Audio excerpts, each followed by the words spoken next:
काल तक मोर जिंदगी रहे वीरान, सांस चले बाकी दहिया रहे बेजान। हो काल तक मोर जिंदगी रहे वीरान, सांस चले बाकी दहिया रहे बेजान। फेर से बात हरिहरा गईल, बहादुर लौट के आ गईल। चलो ना जई हो दिया दिलवा के, फेर से तू बुझा। जाने कितने दिनों के बाद, हो जाने कितने दिनों के बाद गली में अचानक निकला। जाने कितने दिनों के बाद गली में अचानक निकला।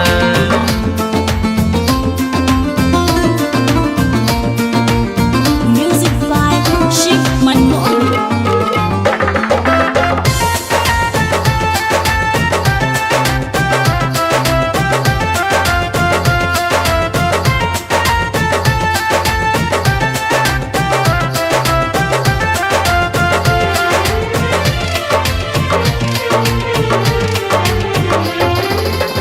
चिरई असही चहकत रही हो, छोड़ी के नहाउर जई हो। पहिले से हम टूटल बानी, साथ साथ जन्म लेनी भई हो।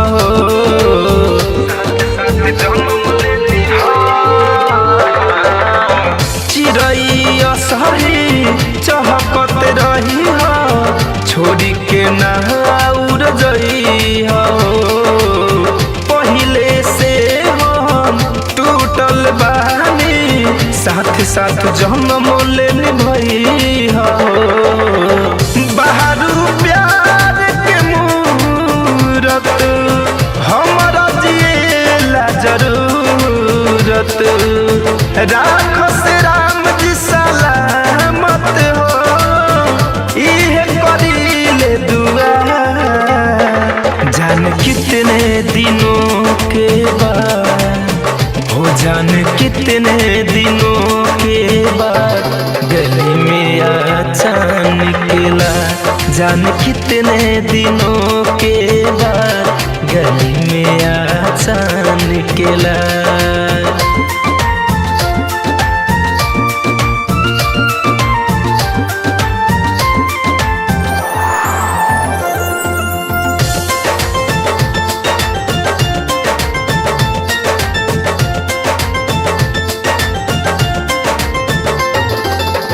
तोहके पावेला कहा बतला है, कितना बानी रात जागल हो। धर कंधनंजय राहुल रसिक के, नेह जाने कौन तो से लागल हो। नेह जाने कौन तो से लागल। तोहके पावेला कहा बतला, कितना रात बानी जागल हो। धर कंधनंजय शिव मन मोही के, नेह जाने कौन तो से लागल हो। चाहत न होई कब कम हो, इहे दुआ करी हरदम हो। जोड़िया अपन टूटे न कहबो, खुशी करी कैसे बहया। जान कितने दिनों के बाद, जान कितने दिनों के बाद गली में अचानक निकला। जान कितने दिनों के बाद गली में अचानक निकला।